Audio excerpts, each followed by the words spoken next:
आज इस वीडियो में हम टेक्स्ट मेन्यू के कमांड सीखेंगे। तो स्टार्ट करते हैं। सबसे पहला जो कमांड है वो है कैरेक्टर फॉर्मेटिंग।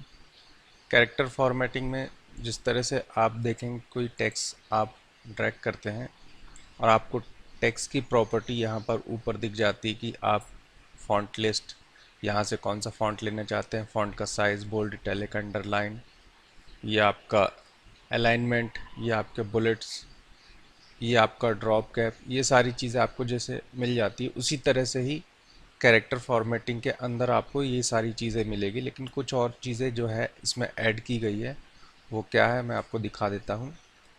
तो आप यहाँ से भी क्लिक करके कैरेक्टर फॉर्मेटिंग में जा सकते हैं। ये देखिए कैरेक्टर फॉर्मेटिंग में मैंने क्लिक किया तो ये मेरा कैरेक्टर फॉर्मेटिंग खुल गया। ये कैरेक्टर फॉर्मेटिंग में आपको वही सारी चीज़ें हैं जैसे कि ये फॉन्ट लिस्ट है, ये आपका फॉन्ट साइज़ है, ये आपका बोल्ड, इटैलिक, अंडरलाइन है। इसमें कुछ स्पेशल इफ़ेक्ट यहाँ से आपको मिलेंगे जो कि यहाँ पर नहीं है, जैसे कि आप चेंज के सुपर पोजीशन वगैरह, सुपरस्क्रिप्ट, सबस्क्रिप्ट जो आपको ज़रूरत पड़ती है। जैसे कि मैं यहाँ पर टेक्स्ट टाइप करता हूँ,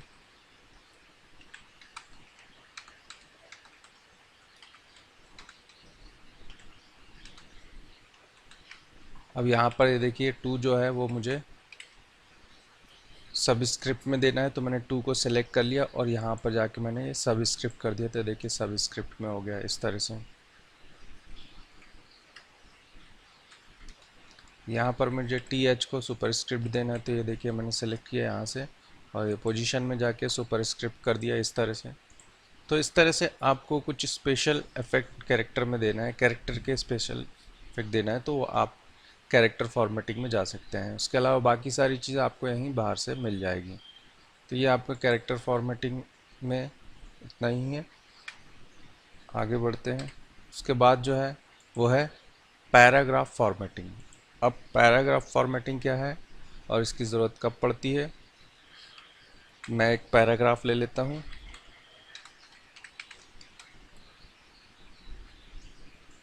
MS वर्ड से ले लेता हूँ। यहाँ पर एक कोड है, ये कोड आप टाइप करेंगे और बीच में ये जो मैंने 10 लिखा है ये एक्चुअली पैराग्राफ के लिए, आप यहाँ 5 भी कर सकते हैं।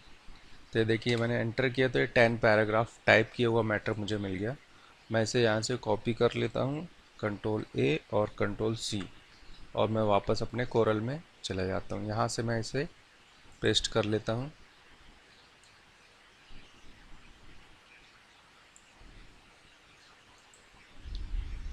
ये मैंने इसे पेस्ट कर दिया।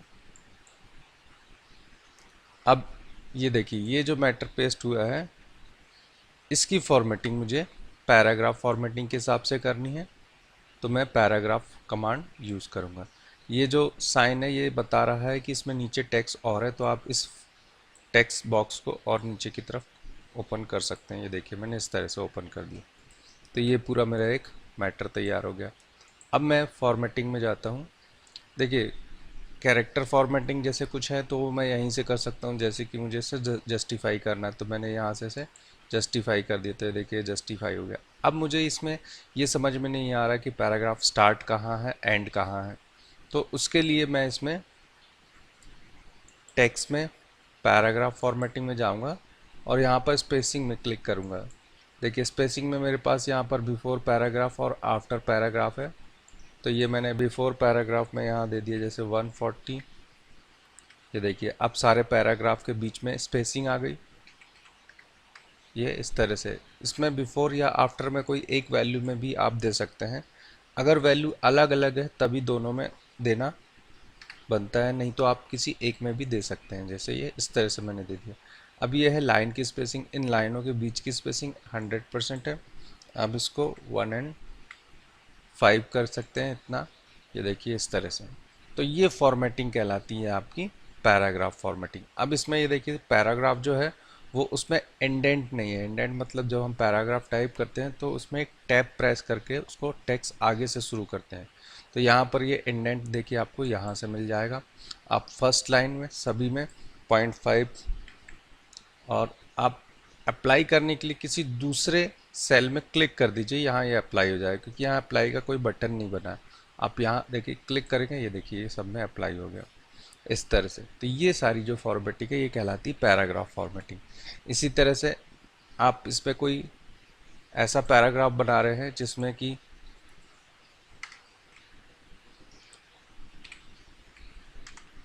देखिए ये अभी सेट है इसलिए ये यहाँ से ले रहा है, मैं इसे ज़ीरो कर देता हूँ वापस। मैं यहाँ से 1 पॉइंट ले लेता हूँ, ये मैंने टाइप किया और ये मैं कुछ मैटर ले ले रहा हूँ, जैसे कि मैंने इसी मैटर को दोबारा से टाइप कर दिया।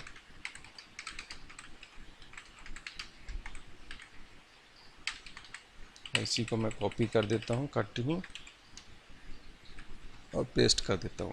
अब देखिए जो पॉइंट 1 है वो मेरा यहाँ से स्टार्ट हो रहा है और मैटर यहाँ से, तो मैं चाहता हूँ बाकी नीचे की 2 लाइनें भी यहीं से स्टार्ट हो जाए।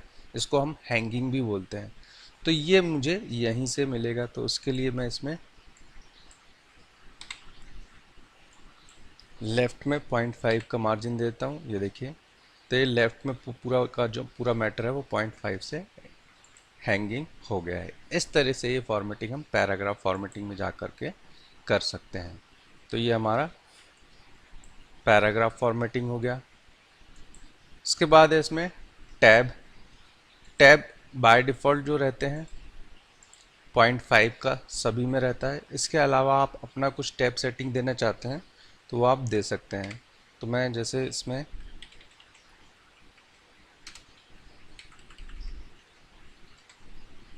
ये जितनी भी सेटिंग्स है ये आपको जब आप टेक्स्ट को ड्रैग करके पैराग्राफ फॉर्म में लेके आएंगे तभी ये सारी सेटिंग होगी। आर्टिस्टिक टेक्स्ट में ये सेटिंग नहीं होती है, तो इस बात का आप ध्यान रखेंगे। तो मैंने यहाँ पर जैसे सीरियल नंबर, फिर टैब दिया नेम, फिर टैब दिया एड्रेस, फिर टैब दिया मोबाइल। अब देखिए ये जो सेटिंग है ये बाय डिफ़ॉल्ट के कारण कुछ एकदम पास में है, कुछ बहुत ज़्यादा दूर है।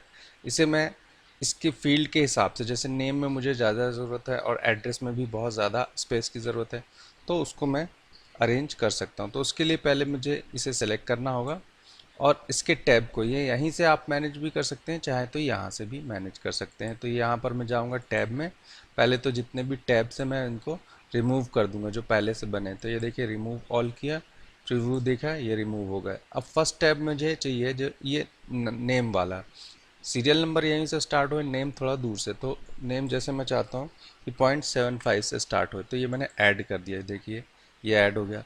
उसके बाद फिर मैंने ऐड किया एड्रेस के लिए। अब एड्रेस मुझे 1.5 पे नहीं चाहिए क्योंकि नाम ज़्यादा है, तो मुझे एड्रेस जो चाहिए वो 3 पे चाहिए।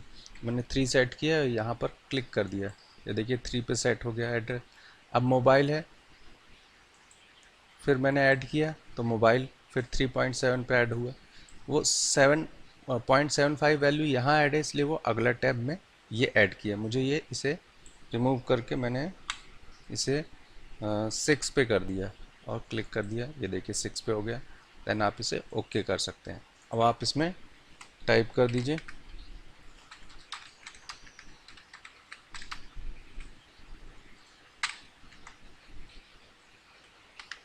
यहाँ पर एड्रेस डाल दिए,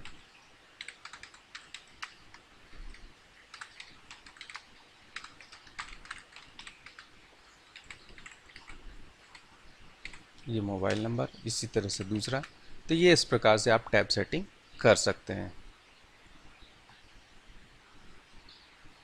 उसके अलावा आप टैब सेटिंग को मैन्युअली इसके रूलर से भी यहाँ से मैनेज कर सकते हैं। ये देखिए इस तरह से टैब को आप उठा करके आगे पीछे मूव कर सकते हैं। ये देखिए ये मैंने आगे पीछे उठा करके मूव कर दिया। ये सिंगल लाइन या एक साथ आप पूरी जितनी भी टैब सेटिंग आपने कर रखी है पूरे को एक साथ भी कर सकते हैं। ये देखिए मैंने उठा करके आगे खसका दिया, इसे उठा करके ये देखिए आगे खसका दिया, तो ये यहाँ से अरेंज हो गया।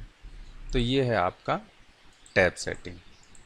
इसके बाद है टेक्स्ट टूल में, टेक्स्ट मेन्यू में कॉलम गाइड। तो कॉलम गाइड जब आप पैराग्राफ को 2 कॉलम में डिवाइड करना है तब आप यहाँ से कॉलम में जाके कर सकते हैं। ये हमें ज़रूरत पड़ती है जब हम कोई मैगज़ीन वगैरह डिज़ाइन करते हैं, आर्टिकल वगैरह डिज़ाइन करते हैं। तो ये देखिए यहाँ से नंबर ऑफ़ कॉलम, यहाँ क्लिक किया 2 हो गया, बीच का जो गैप है वो गटर कहलाता है। तो ये आप इसे मैन्युअली, पहले ये देखिए मैं प्रीव्यू करके देखा, गैप बहुत ज़्यादा लग रहा है, तो मैं इसे यहाँ क्लिक करके माउस से मैन्युअली टाइप कर देता हूँ 0.25 और दूसरे सेल में क्लिक करता हूँ, तो ये देखिए अप्लाई हो गया ये इस तरह से।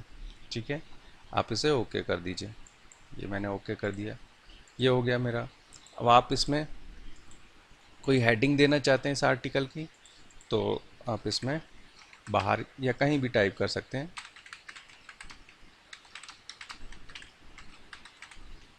ये मैंने टाइप कर दिया और ये यहाँ पर मैंने इसको यहाँ से सटा के लगा दिया, होल्ड कर दिया, चेंज कर दिया कलर ये, और इस फ्रेम को पकड़ करके ऊपर से नीचे की तरफ छोटा कर दिया। तो ये देखिए उसी साइज़ में आपका ये आर्टिकल तैयार हो गया। अब इसमें क्लिक करेंगे तो ये जो मैटर है इसमें और है नीचे, तो अब पेज तो ख़त्म हो गया, अगले पेज में लेके जाना है, तो मैंने इसे क्लिक किया और साइड में ड्रैग कर लिया, ये देखिए।